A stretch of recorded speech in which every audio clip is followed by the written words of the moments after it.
नाशिकमध्ये सध्या ट्रॅफिकचा जो प्रॉब्लेम जो आहे तो खूप मोठ्या प्रमाणामध्ये वाढला आहे. ट्रॅफिकच्या बरोबर पार्किंगचाही प्रश्न हा मोठ्या प्रमाणामध्ये वाढलेला आहे. आणि द्वारका सर्कल असेल, मुंबई नाका असेल, इंदिरानगरचा बोगदा असेल, ह्या ठिकाणी एक एक दीड दीड तास सध्या ट्रॅफिक खोळंबती आहे. आणि त्याच्यामध्ये नागरिकांना खूप मोठ्या त्रासाला सामोरं जायला लागतं आहे.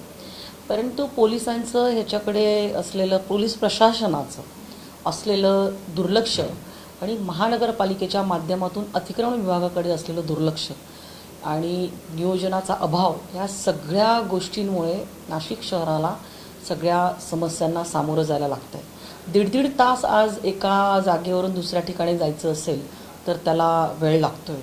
कालसुद्धा निवृत्तीनाथ महाराजांची पालखी आपल्या इथून नाशिक रोडमधून पुढे सरकली.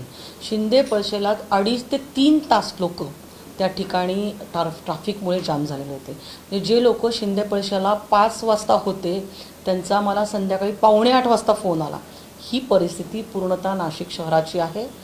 प्रशासनाचं ट्रॅफिककडे, पार्किंगकडे आणि अतिक्रमणाकडे अजिबात लक्ष नाही आहे.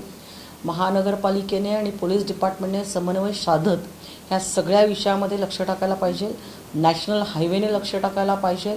आणि नॅशनल हायवेच्या जागेवर आहे म्हणून महानगरपालिकेने त्याच्यावरती अतिक्रमण आहे म्हणून महानगरपालिकेने त्याच्यावरती दुर्लक्ष करता कामा नये. दुसरा महत्त्वाचा विषय आहे की अनधिकृत रिक्षा थांबे ह्या सर्वच ठिकाणी थांबत आहेत. त्या ठिकाणी फरलांगभर अंतरावरती पोलीस चौकी आहेत, पोलीस स्टेशन्स आहेत.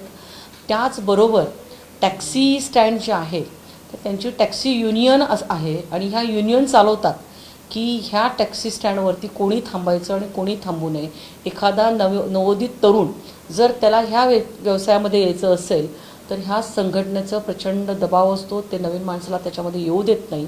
तर ह्या सगळ्या गोष्टीवरती नियंत्रण पोलीस प्रशासनाने करावं असं मी त्या दिवशीच्या बैठकीमध्ये त्यांना सूचना केल्या.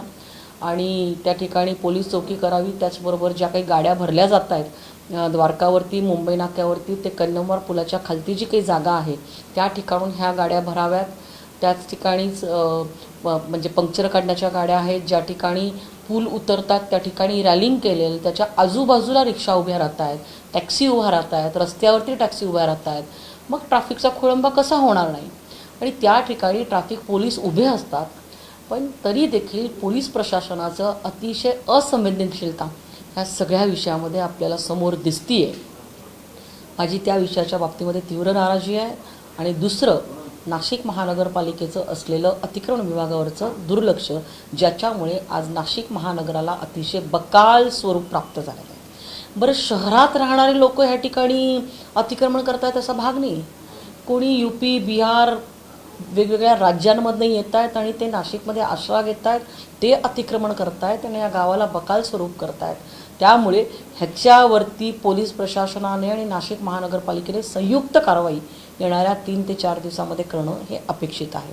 काल देखील द्वारका सर्कलवरती ट्रॅफिक जाम झालेली होती. त्यामुळे एकूणच ज्या ठिकाणी ट्रॅफिक जाम होती त्या ठिकाणी आपल्याला 1-2 पोलीस आपल्याला कॉन्स्टेबल उभे राहिलेले दिसतात. पोलीस कॉन्स्टेबलवरती प्रशासनाने फक्त ह्याचं नियोजन जे आहे ते सोडून चालणार नाही आहे. ह्याच्यामध्ये ट्रॅफिक डिपार्टमेंटच्या माध्यमातून किती वेळा बैठका झाल्या, त्यांनी काय कारवाई केली, ह्या सगळ्याच गोष्टींची उत्तरं निरुत्तर होत आहेत.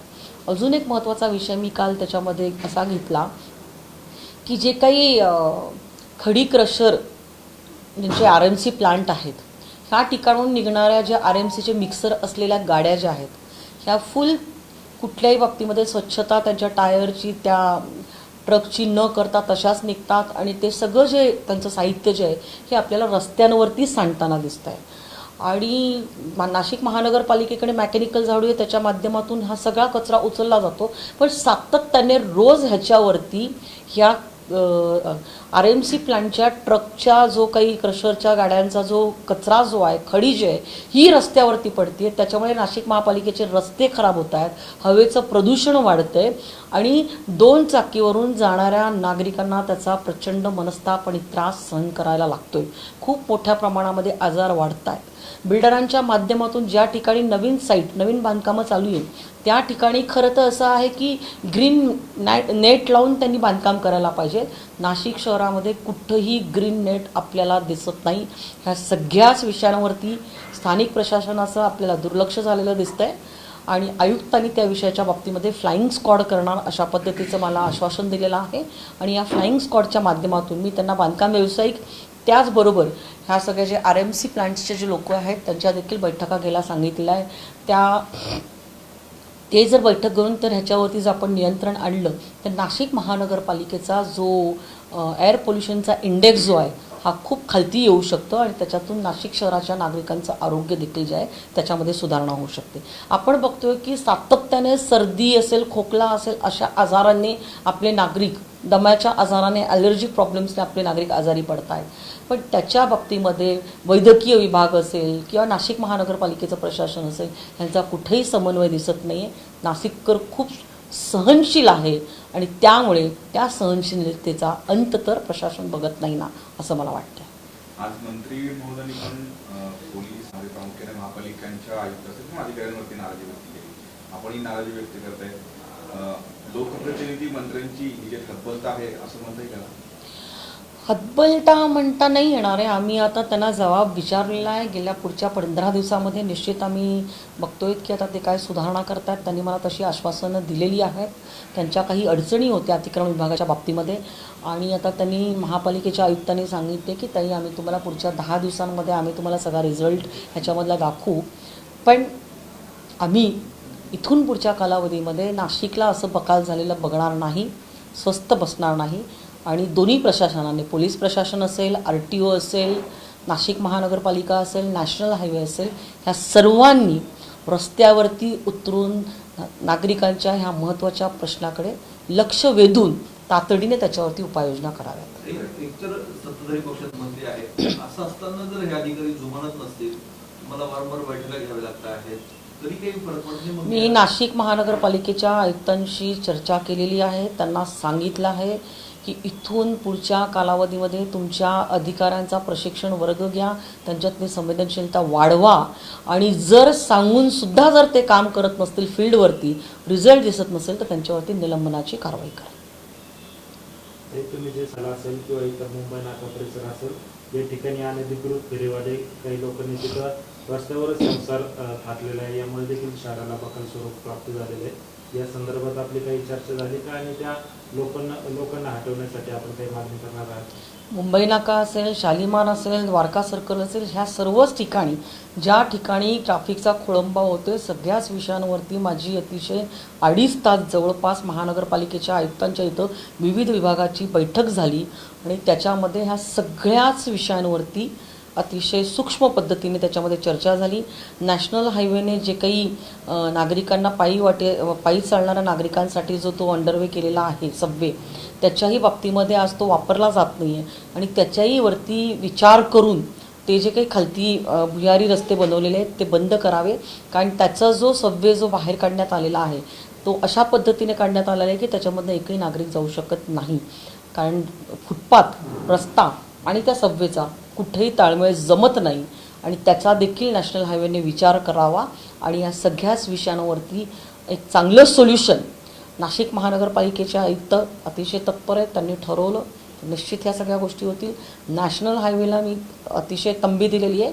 जर त्यांनी याच्यामध्ये सुधारणा नाही केली तर मी आदरणीय नितीन गडकरी साहेब जे आहेत त्यांची भेट घेऊन सदर विषयाच्या बाबतीमध्ये संबंधित अधिकाऱ्यांवरती कारवाई करण्याची मागणी देखील करणार आहे.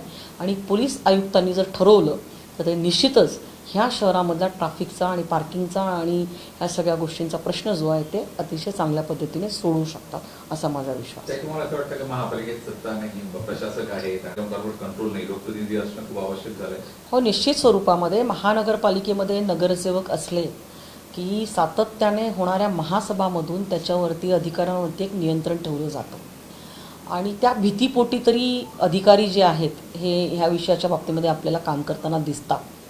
पण आज आपण बघत आहोत की महानगरपालिका असतील किंवा जिल्हा परिषदा असतील त्या ठिकाणी कोर्टाच्या निर्णयाच्यामुळे अनेक दिवस निवडणुका होऊ न शकल्यामुळे आज अधिकारी त्यांना असं वाटतं की पूर्णच राज्य जे आहे हे आपलंच आहे आणि ते सुखावलेले आहे.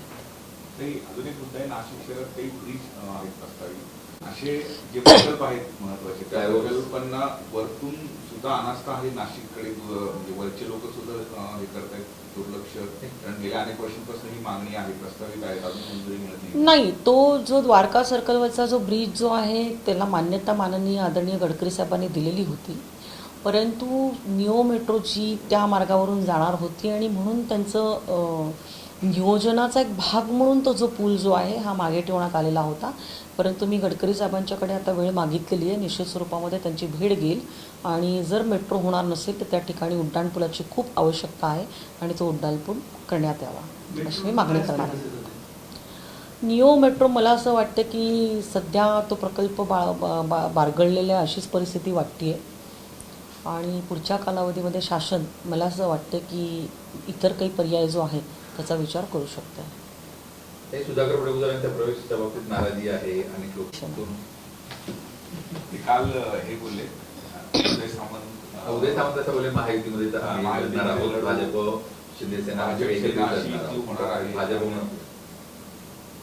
नाही. ह्या सगळ्या विषयाचा निर्णय जो आहे तो वरिष्ठ पातळीवरून होईल आणि वरिष्ठ पातळीवरून जो काही निर्णय होईल त्याचं सर्वच पक्षाचे पदाधिकारी आणि कार्यकर्ते स्वागत करतील. भाजपची ताकद मोठी आहे नाशिकमध्ये, जर अलायन्स झालं तर कार्यकर्त्यांना संधी मिळणार नाही असे एक सूर निश्चित स्वरूपामध्ये स्थानिक स्वराज्य संस्था ह्या स्वतःच्या स्वबळावरती लढवावं अशी कार्यकर्त्यांची मागणी आहे आणि पुढच्या कालावधीमध्ये राज्याचे नेतृत्व काय निर्णय घेतात ह्याच्याकडे आमचंही लक्ष आहे. काल काहीतरी 35 पदाधिकाऱ्यांनी माजी पदाधिकाऱ्यांनी राजीनामे दिले कोणाच्या? भाजपच्या शहराध्यक्षांकडे असंतोष वाढलाय, पक्षात अस्वस्थता आहे असं वाटतं का आपल्याला काय? पक्षामध्ये अस्वस्थता आहे असं मला काही वाटत नाही आहे आणि शेवटी कुटुंबामध्येही कधी कधी कलह होत असतात. भारतीय जनता पार्टीमध्ये कुठलीही अस्वस्थता नाही आहे. सध्या निवडणुका लांबणीवरती पडलेल्या आहेत, त्यामुळे कार्यकर्ते आता निवडणुकीची वाट बघत आहेत आणि ही निवडणूक आपण बघतोय की घोषित झालेली आहे. प्रभागाच्या रचना करण्याचं काम सुरू झालेलं आहे. लवकरच निवडणुका होतील. भारतीय जनता पार्टीमध्ये अनेक लोक येण्यासाठी इच्छुक आहेत. नाशिकमध्ये 4 मंत्रिपदे मिळाली आहेत, मात्र भाजपच्या वाटेला आल्यावर पालकमंत्रीपदही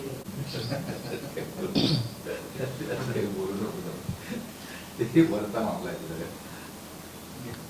तरी आता हे ह्याला काय म्हणजे आता मी अजून त्या दिवशी एक मुद्दा असा घेतला, याच्याबद्दल पंखाला ना अजून एक बैठक असा घेतला की नाशिक महानगरपालिकेने जी काही आपल्या UDSBR राज्याचा झालेला आहे त्याच्यामध्ये नाशिक महानगरपालिकेने स्वतःची एक काही नियमावली SOP बनवावी. कारण जे आपण बघतोय की प्रत्येक ठिकाणी प्रत्येक बांधकाम व्यावसायिक आज आपण पार्किंगची जर व्यवस्था बघितली तर प्रत्येक ठिकाणी ही वेगवेगळी झालेली आहे आणि त्यामुळे एक युनिफॉर्म काहीतरी एक फॉर्मेट नाशिक महानगरपालिकेने तयार करून द्यावा, जेणेकरून त्या रस्त्यावरती दुकानांच्या समोरच्या ज्या गाड्या ज्या नाशिक महापालिकेच्या रस्त्यावरती लागत आहेत ते न लागता प्रत्येक शॉपिंग कॉम्प्लेक्सच्या समोर लागतात आणि त्याही बाबतीमध्ये महानगरपालिकेच्या आयुक्तांनी सकारात्मक उत्तर दिले आणि तशी ते नियमावली करतायत. इथून पुढे जे बांधकाम होतील ते एकाच पद्धतीचे बांधकाम असेल? नाही काय होतं की प्लिंथ असतात ना प्रत्येक बिल्डिंगचे, ते प्लिंथ वर खाली आहेत. फॉर एक्झाम्पल खालती जर रॉक लागला तर बिल्डरांचा खर्च वाढून जातो, तर मग ते काय करतात प्लिंथची वरती हाईट वाढवतात खालच्या ऐवजी आणि मग त्यामुळे कोणाची वरती असते कोणाची खालती असते. वरती असेल तर काय करायला लागतं त्यांना पायऱ्या करायला लागतात. त्या पायऱ्या मग अख्खी पार्किंग प्लेस खाऊन टाकतात आणि मग नंतर गाड्या कुठे लागतात नाशिक महानगरपालिकेच्या रस्त्यावरती लागतात. फॉर एक्झाम्पल जर तुम्ही इथं जर गेला कोणाकडे विद्या विकास सर्कलवरती गेला आणि तिथून जर तुम्ही डायरेक्ट लेफ्टला घेतला तर राईट साईडला ज्या बिल्डिंगचं कॉम्प्लेक्स मोठं झालेलं आहे त्यांनी असे मोठे ओटे बनवलेले आहेत की त्याच्यावरती गाडी जाऊच शकत नाही, त्यामुळे पार्किंग अख्खा नाशिक महापालिकेच्या रस्त्यावरती होते. कल्याण ज्वेलर्स त्यांनी ओटा एवढा मोठा बनवलेला आहे की पार्किंग सगळं नाशिक महापालिकेच्या रस्त्यावरती होतं. ते आता मी ओटा वगैरे सगळं काढायला लावलेलं आहे आणि काय होतं की प्रत्येकाचे म्हणजे समोरच तुम्ही जर बघितलं तर ते कुठलं ज्वेलर आहे तनिष्क, त्यांची पार्किंगची हाईट वेगळी आहे, ह्यांची वेगळी आहे, शेजारी दुसरीच बिल्डिंग असेल तर त्याची हाईट वेगळी आहे.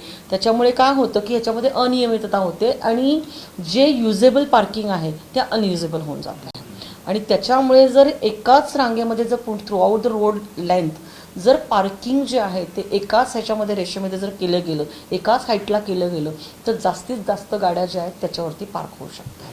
तर त्या विषयाच्या बाबतीमध्ये मी त्यांना पॉलिसी तयार करायला सांगितलेलं आहे आणि त्यांनी सकारात्मक उत्तर दिलेलं आहे. आणि तशीच ते जर झालं त्यांना, आणि मी हे पण सांगितलं आहे की काही रस्ते म्हणजे फॉर एक्झाम्पल उदाहरणार्थ शरणपूर रोड आहे, कॉलेज रोड आहे, बाकीच्या गावातले काही आहे, ह्या ठिकाणी महानगरपालिकेने ही व्यवस्था पूर्णतः करावी ह्या पार्किंगची, म्हणजे शॉपिंग कॉम्प्लेक्सच्या समोर, आणि एक 2-4 आयडियल रोड करावे की जेणेकरून हा जो पार्किंगचा जो प्रश्न मोठ्या प्रमाणामध्ये नाशिक शहरामध्ये भेडसावतो तो सुटून जाईल. सोनी पैठणी ज्या ठिकाणी एजीएफसी आहे, तर आत्ताच जस्ट बिल्डिंग झाली, तिथं पार्किंगची सोय, जी जुनी एजीएफसीची बिल्डिंग आहे त्या ठिकाणी सुद्धा हीच परिस्थिती, सगळ्या ठिकाणी हीच परिस्थिती. हे खरं म्हणजे पार्किंग हे नाही काय होतंय माहिती का, आता फॉर एक्झाम्पल हे PNG ज्वेलर्स, हां. PNG ज्वेलर्सच्या इथं ते असे ओट्टे बिट्टे काहीतरी लावून टाकतात, काहीतरी झाडांचे ब्लॉक करून टाकतात, मग पार्किंग खालती लागतच नाही. त्यांच्या दुकानाची शोभा जाऊ नये म्हणून त्यांच्याच गिरायकांना ते जागा ठेवत नाही. आणि महापालिकेची पार्किंग स्लॉट नाही, ते आहे ना, खाली आहे ना, खाली आहे ना ते. पण खाली कोणी जात पण नाही. महानगरपालिकेने त्याच्यावरती नियंत्रण ठेवायला पाहिजे ना, की तुम्ही तुमचा वॉचमन ठेवा. सगळेच त्या कॉम्प्लेक्समध्ये श्रीमंत लोक आहेत आणि ते पे करू शकतात त्यांच्या वॉचमनला, आणि त्यांची, किंवा मग ते वॅले पार्किंग करू शकतात. त्यांचा जर हे माणूस ठेवला तर तो गाडी पार्किंग करून आणू शकतो, कारण त्याची माणसं ही मोठीच आहेत. त्यात माझ्या Nashik road police station, Nashik road railway स्टेशनच्या पण तिथं तर लोकांना पार्किंग असतं. वाईट आहे. आपल्याला तिथं उभी गाडी म्हणजे ज्याचा ड्रायव्हर असेल तोच बिचारा बाकी तर आपण नाही, पण मी तुम्हाला सांगू का, शहरामध्ये लक्षच नाही आहे. काहीच नाही, काहीच त्या RTOला मी विचारलं ना बैठकीमध्ये, तुमचं काम काय आहे म्हटलं, काहीच करत नाही. आता फक्त पैसे वसुलीला बास. नाही, आणि हा जो आहे ना, हा RMC प्लांटचा ना हा मुद्दा, हा तुम्ही पण आता ना काय करा, एक 2-3 दिवसांनी ऐका ना, तुम्ही एखादं तुम्हाला इथं सापडेलच आमच्या रोडवरती, ह्याला विचारा ना, आम्ही पकडली ती अजिंक्यने गाडी. नवीन जे आता बिल्डिंग बनतील त्यासाठी तुम्ही सांगता तशा पद्धतीने त्यांनी करावं. समजा, आणि जे जुने आहे ते तोडून पुन्हा एकसारखं करायचं अशी असं माझं म्हणणं आहे. पण ऐकलं का त्यांनी? हो म्हणतात, ऐकतं मॅडम. त्यामुळे चांगली कल्पना आहे, म्हणे आपण करू. त्यांनी सांगितलं पण त्यांना.